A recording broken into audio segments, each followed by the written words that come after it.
It was a gorgeous start to the week, but tomorrow for your Tuesday, we're going to see a risk for severe weather. Rain chances, thunderstorm chances going to increase into the weekend with a flooding threat. I'll have those details in today's web weather.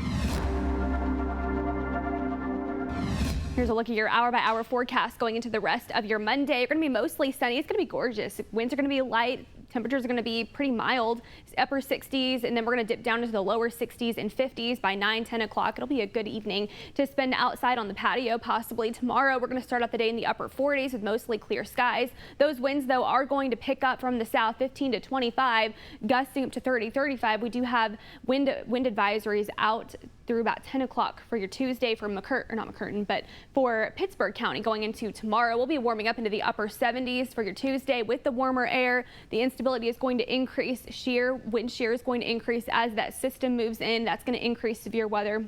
There are a few uncertainties, though, going into Tuesday. We do have a cap that is a lid on the atmosphere, keeping storms from firing up initially. And then, so that's kind of more of what we're in question with tomorrow afternoon and evening. I think overnight into Wednesday, we're going to see a bigger risk for severe weather with all hazards possible. Here's what's ahead. Here's the latest. Between 3 o'clock Tuesday and 10 o'clock, we're going to see isolated storms fire off the dry line. This is conditional, like I said, between 10 o'clock p.m. Tuesday to 10 o'clock a.m. for your Wednesday. That's when we're going to see the best chances for storms. Very large hail possible with any supercells that go up. Could be up to baseball-sized hail for some of us. Damaging winds and tornadoes will be, those are going to be the primary threats going into your Wednesday morning. Threats include very large hail, damaging winds, tornadoes, like just said, and then what to do with this, because there is got to be prepared for these types of events. You want to have a plan and you want to check the forecast very regularly. It does change from day to day. It's springtime in Oklahoma and North Texas, so things are going to change on a regular basis. But we do still have that level 2 out of 5 risk for severe weather for your Tuesday.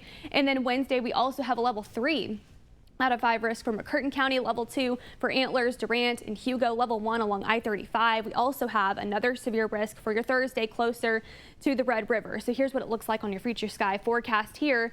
Some data doesn't even show us getting any kind of rain or thunderstorms to go up in the evening. Really, some data suggests we don't see anything until overnight Wednesday, when we see more upper level support and that cap breaks, which is one of the uncertainties. But here's a look at one particular data set. That dry line off to the west could see some thunderstorms spark from there, and then overnight we're going to continue to see coverage increase, storms increase. Some data doesn't suggest we get this much, but this is one of the more aggressive ones. We could see something like this. You can see these isolated storms. Anything that's isolated has a chance to have tornadoes in it and also to have some very large hail. That is going to continue through possibly the afternoon from McCurtain County. Just depends on the timing of that cold front. And then for Thursday, in the morning, overnight, again, we're going to see that risk for severe weather closer to the Red River. Friday, Saturday, you can see a lot of widespread rain, heavy rainfall, expecting flooding concerns going into Friday and Saturday. Here's a look at those severe threats. Winds, hail, 60 to 70 miles per hour, up to golf ball size hail, going to be medium. Really could see up to golf ball size hail is the most likeliest, but we could see even higher than that come your Tuesday night into Wednesday. And then tornado risk is low. It's not zero, it's still there, but it is lower, meaning that not everyone's going to get a tornado, but some might. Some very well might with this system. Here's a look at the possible rain amounts going into the next several days, really through about Sunday morning. 2 to 4 inches along I-35, and then 4 to 7, even localized areas up to 8-9 inches for southeastern Oklahoma. I'll have more details on the rest of the week and that severe weather risk tonight on KTEN.